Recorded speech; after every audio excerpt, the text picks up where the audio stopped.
Welcome back, my fellow screen addicts, home cinema architects, and people who just want a TV that makes their Netflix look more expensive than their rent.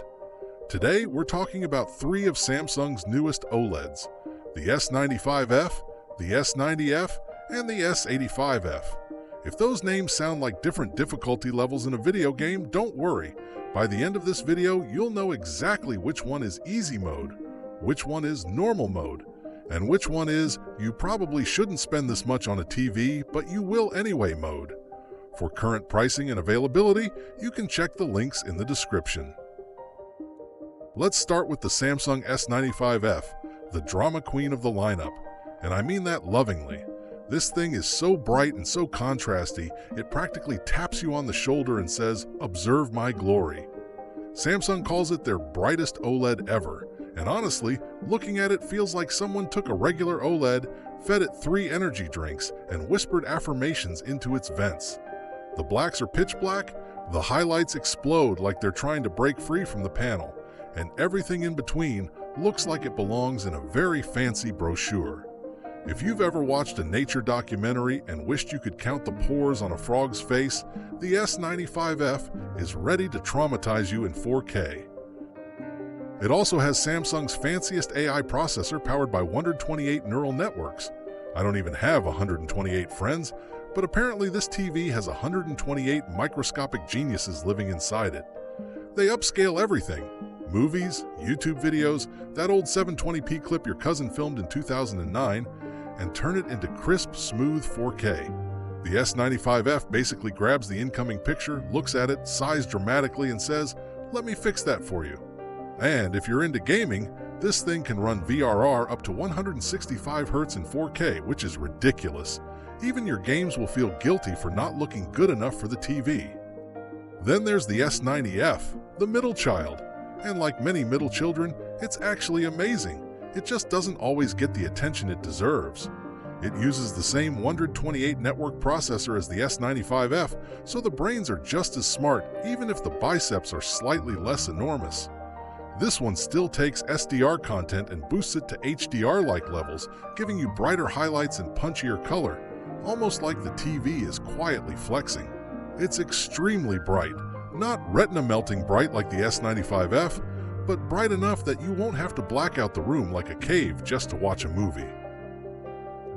Motion handling on the S90F is also pretty wild.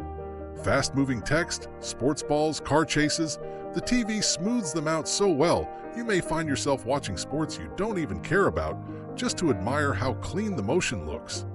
And the gaming performance, with VRR up to 144 Hz in 4K, is still more than enough to make console games feel like they've been hitting the gym. Now let's glide down to the Samsung S85F, the friendliest of the trio, the one that says, "Hey, I may not be the brightest or the fanciest, but I'm here to make your living room look good and keep your wallet from filing a restraining order." This model has a smaller number of neural networks, 20 instead of 128, so you can basically imagine the S95F's AI as a room full of PhD scientists, and the S85F's AI as a smaller group of very enthusiastic interns. They still get the job done impressively well, just without the existential dread. The S85F boosts content toward 4K and improves brightness dynamically depending on what's on the screen, so you're still getting that rich OLED contrast with vivid, accurate colors.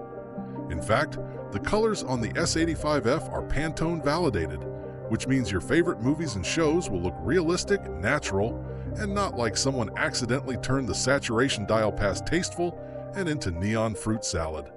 Plus, the design on this one leans stylish. Smooth lines, elegant curves, like a TV that secretly wants to be in an interior design magazine. So which one should you pick? Well, the S95F is perfect for the person who demands absolute peak performance, the type of person who counts pixels for fun and wants a TV bright enough to double as a small lighthouse. The S90F is for the viewer who wants high-end quality without going all the way into financially irresponsible but emotionally satisfying territory. And the S85F is for people who want an OLED that still looks gorgeous but won't require them to sell a kidney or pawn their childhood Pokemon cards. the end of the day, all three TVs share the core Samsung magic: great contrast, powerful AI upscaling, rich colors, and smooth motion. The real differences come down to brightness levels, gaming refresh rates, and how many tiny artificial brains are doing the thinking behind the scenes. Whether you want the full fireworks show, the balanced performer, or the stylish everyday champion, Samsung has made sure there's an OLED here with your name on it, or at least your credit card number on it.